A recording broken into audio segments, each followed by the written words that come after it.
In this guide, I'm going to show you how to use Joy-Con 2 mouse controls on Nintendo Switch 2. This is Miguel from JustBoz, and before we get into this guide, make sure to like the video and subscribe to the channel with all notifications on for more content like this. It really does help out the channel and we'd greatly appreciate it. If you have any questions, just ask them down in the comment section below. I'm going to be doing my best to reply to every single comment down there.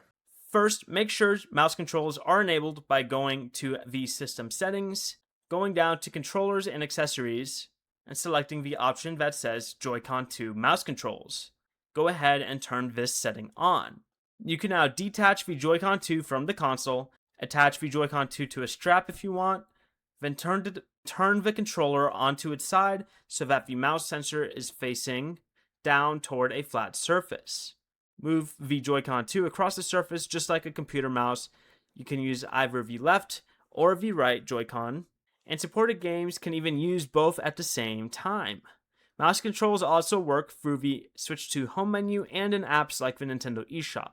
Individual games may use the buttons differently, so follow the controls shown by game.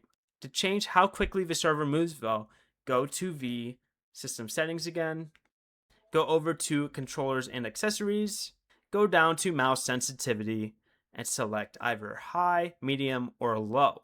Before you leave, remember to like the video and subscribe to the channel with all notifications on for more content like this. It really does help out the channel and we'd greatly appreciate it. And if you did have any questions, just ask them down in the comment section below. I'm going to be doing my best to reply to every single comment down there. Peace.